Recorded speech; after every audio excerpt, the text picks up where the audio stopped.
India's Defence Research and Development Organization test-fired Agni-5 ballistic missiles with multiple warhead technology under Mission Divyastra. India's nuclear capability just went to the next level in a huge boost. क्या आप जानते हैं कि nuclear bomb को बनाया गया था ताकि ये वर्ल्ड पीस को एस्टेब्लिश कर सके? आप मानेंगे नहीं, लेकिन यही सच है। To be used for peaceful purposes. अगर दो देशों के पास वेपन्स ऑफ मास डिस्ट्रक्शन रहता है तो दोनों के बीच वार होने के चांसेस बेहद कम हैं, क्योंकि कोई भी तहस नहस नहीं होना चाहेगा। लेकिन न्यूक्लियर बॉम्ब्स अपने आप तो चलकर एक दूसरे के ऊपर नहीं गिरेंगे, इन्हें डिलीवर करना होता है, और वो अमेज़न एंड फ्लिपकार्ट से नहीं होता। इन्हें तीन तरह से डिलीवर किया जा सकता है: सीज में सबमरीन लॉन्च्ड बैलिस्टिक मिसाइल से, या फिर बॉम्बर्स से, एंड फाइनली किसी अगर बड़ी सिटी को उड़ाना है तो इंटरकॉन्टिनेंटल बैलिस्टिक मिसाइल्स यानी आईसीबीएम्स का इस्तेमाल होता है। इनकी रेंज थाउजेंड्स ऑफ किलोमीटर्स की होती है और ये आपके दुश्मन के दिल में एक गहरा डर पैदा करते हैं। तो जिन कंट्रीज के पास इन तीन तरह से न्यूक्लियर बॉम्ब्स डिलीवर करने का डिलीवरी सिस्टम होता है, इसे न्यूक्लियर ट्रायड कहा जाता है, और हमारे भारत के पास भी ये कैपेबिलिटी है। आज के वीडियो में हम इसी शो के स्टार यानी अग्नि सीरीज के मिसाइल्स के बारे में बात करेंगे। दोस्तों 1983 में भारत ने अग्नि सीरीज के मिसाइल पर काम शुरू किया था। ये मिसाइल्स हमारे फॉर्मर प्रेसिडेंट और मिसाइल मैन कहे जाने वाले डॉक्टर एपीजे अब्दुल कलाम का विजन था। अग्नि सीरीज का पहला मिसाइल था अग्नि 1, जिसकी रेंज करीब 1200 किलोमीटर की थी।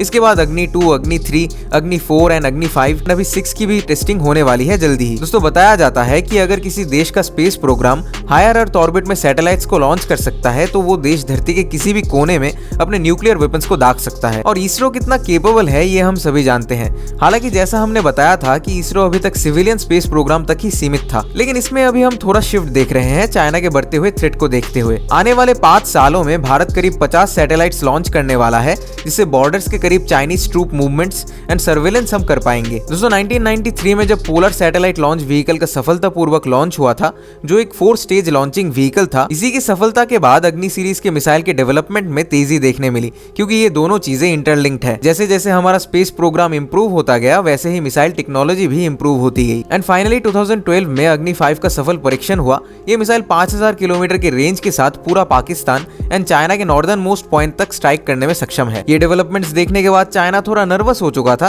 एंड इन्होंने ये भी कहा था कि भारत अग्नि 5 के रेंज का रियल नंबर नहीं बताता। उनके मुताबिक अग्नि 5 की रेंज 8000 किलोमीटर से भी ज्यादा है। 2012 में इसके सफल परीक्षण के बाद मल्टीपल टाइम्स इसके टेस्ट कंडक्ट किए गए, जिसमें से 2022 के दिसंबर में पहली बार नाइट ट्रायल्स कंडक्ट किया गया। And finally 11 March 2024 MIRV capable अग्नि 5 का सफलतापूर्वक टेस्ट। दोस्तों ये टेस्ट ही वो प्रूफ था कि अग्नि 6 अपने डेवलपमेंट के चरम फेज पर है, या फिर कहे इसे बना लिया गया है। और ऐसा हम क्यों कह रहे हैं? इसका रीजन है कि अग्नि 6 एक मर्फ केपेबल ICBM होगा, जिसकी रेंज करीब 12,000 kilometre and payload carrying capacity 3 से 4 टन हम एक्सपेक्ट कर सकते हैं। इसमें वॉरहेड मर्फ केपेबल होगा और ऐसे 10 से 12 इंडिपेंडेंट री एंट्री व्हीकल्स अलग अलग टारगेट्स को निशाना बना सकते हैं। वैसे तो री एंटर करते टाइम इनकी स्पीड हाइपरसोनिक लेवल्स में पहुंच जाती है। अराउंड मार्क 25 अग्नि 5 के री एंटर होने के टाइम स्पीड है, तो एयर डिफेंस सिस्टम्स के लिए इन्हें मार गिराना बेहद मुश्किल हो जाएगा। साथ ही अग्नि 6 यानी सूर्या के री एंट्री व्हीकल्स में एनिमी के radars and air defence systems को चकमा देने के लिए शाफ्ट्स एंड फ्लेयर्स भी रहेंगे, ऐसा भी बताया जा रहा है। तो ऐसे करीब 10 multiple independently targetable re entry vehicles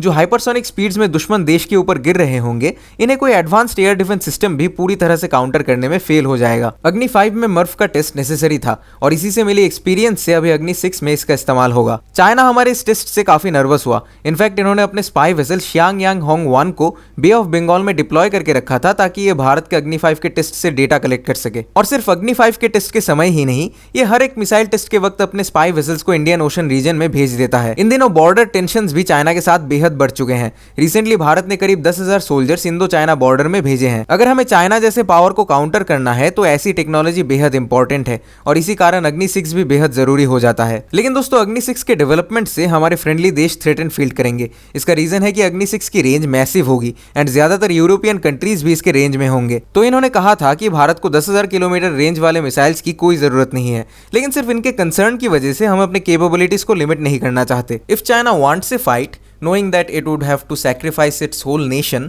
then so be it। तो दोस्तों ये था हमारा डिस्कशन। आपका इस विषय को लेकर क्या कहना है हमें कमेंट्स में जरूर बताएं, और वीडियो इन्फॉर्मेटिव लगे हो तो लाइक करें, और चैनल पे पहली बार आए हैं तो सब्सक्राइब करें। Thank you for watching. जय हिंद।